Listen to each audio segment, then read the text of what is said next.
நீங்கள் கேள்விப்பட்டிருக்க மாட்டீங்க. நிகழ்காலத்தில் பார்த்தீங்கன்னா உடம்புல ஸ்ட்ரெஸ் அதிகமாகி என்ன அழுத்தங்கள் காரணமாக நரம்புகள் பலகீனமாகுது. தலைவலி, பேரலிசிஸ், பக்கவாதம் இந்த மாதிரி வருது. மெயினாக லேடிஸ்க்கு வந்து ஸ்ட்ரெஸ் ஜாஸ்தியாக இருக்குது மென்சஸ் டைம்லலாம்.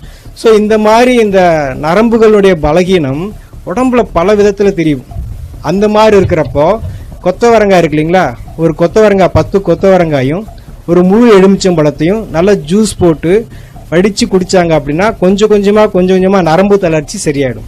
மெயினாக இந்த பீரியட்ஸ் ஆகிறப்போ அந்த விஷயங்கள்லாம் பார்த்தீங்கன்னா அடுத்த ஒரு நாளைக்கு 3 தடவை குடித்தாங்கன்னா 3 நாளில் அந்த ப்ராப்ளமே சரியாயிடும். எதுங்க? கொத்தவரங்காய் எலுமிச்சம்பழமும் ஜூஸ் போட்டு குடித்தா. ஸோ அவ்வளோ பெரிய ஆற்றல் இருக்குது கொத்தவரங்காய். அது பக்கவாதம்னு சொல்லிட்டு பெட் ரிட்டனாக படுத்திருக்காங்க இல்லைங்களா, நரம்புகள்லாம் செயலிழந்து அதையே கூட குணப்படுத்தக்கூடிய ஆற்றல் வந்து கொத்தவரங்காய்க்கு இருக்குது. இது பற்றின எல்லா தகவலும் வந்து vegetableclinic.comனு ஒரு வெப்சைட் இருக்குது, அதில் கிடைக்கும்.